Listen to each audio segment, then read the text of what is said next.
En ces jours de commémoration de mérite de nos vaillants héros nationaux et après la publication des résultats des élections présidentielles et leur confirmation par la Cour constitutionnelle, il est pour moi un honneur de présenter mes chaleureuses et patriotiques félicitations à son Excellence Monsieur le Président de la République, Félix Antoine Tshisekedi Tshilombo, pour son élection à la présidence de la République démocratique du Congo.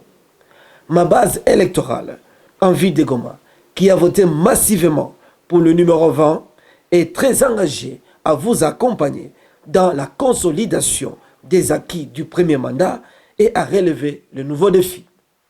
En effet, la population de Goma vient de faire preuve d'un grand degré de maturité électorale et patriotique en se rangeant du bon côté de l'histoire.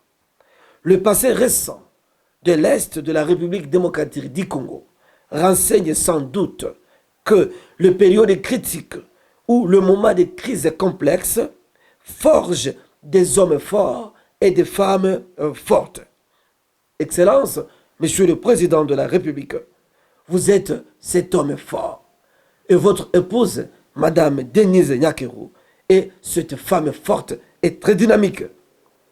Le point saillant abordé au cours de votre discours de campagne au stade Afia de Goma et toute la tournée effectuée à l'est du pays rassure par rapport à votre détermination à boucler la boucle de conflits armés récurrents à l'est du pays. La population de Goma est aussi bien déterminée à vous accompagner en portant très haut les drapeaux patriotiques, car la RDC mérite son respect et doit reprendre son leadership légendaire dans la région des Grands Lacs.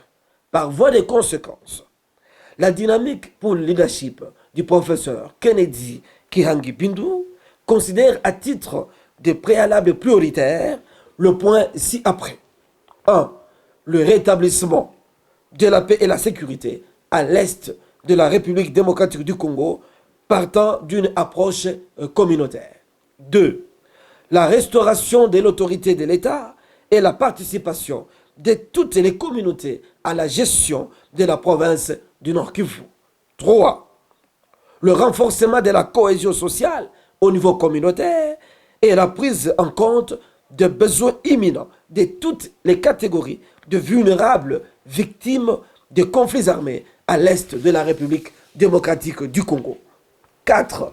L'encadrement de la jeunesse par la création des emplois et l'octroi de bourses d'études dans le domaine des nouvelles technologies de l'information et de la communication, mais aussi des sciences appliquées. Enfin, 5. La valorisation du capital humain congolais au pays et celle disponible dans la diaspora. Toutes considérations faites, le renforcement des institutions, tant au niveau national que provincial, avec une diplomatie aguerrie dans la région de Grand Lac, reste la clé de voûte du renouveau congolais.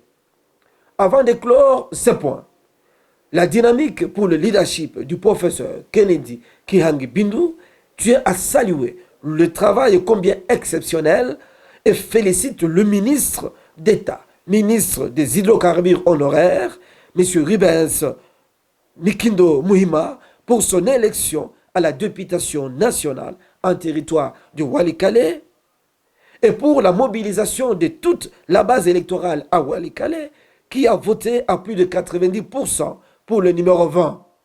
Son retour au gouvernement national sera certainement d'une grande valeur à asseoir avec détermination et sens élevé d'action intelligente, pouvoir rencontrer l'implémentation des éléments essentiels précédemment mentionnés. Pour la dynamique, pour le leadership du professeur Kennedy Kihangi Bindu, membre de l'équipe de campagne du chef de l'État et de la supervision dans la ville de Goma, maire de la ville de Goma en attente, honorable candidat à la députation nationale en ville de Goma, nous vous remercions et nous disons que vive la République démocratique du Congo, que vive la dynamique pour le leadership du professeur Kennedy à l'est de la République démocratique du Congo, que vive la population de Goma, que vive la grande nation congolaise, le peuple gagne toujours.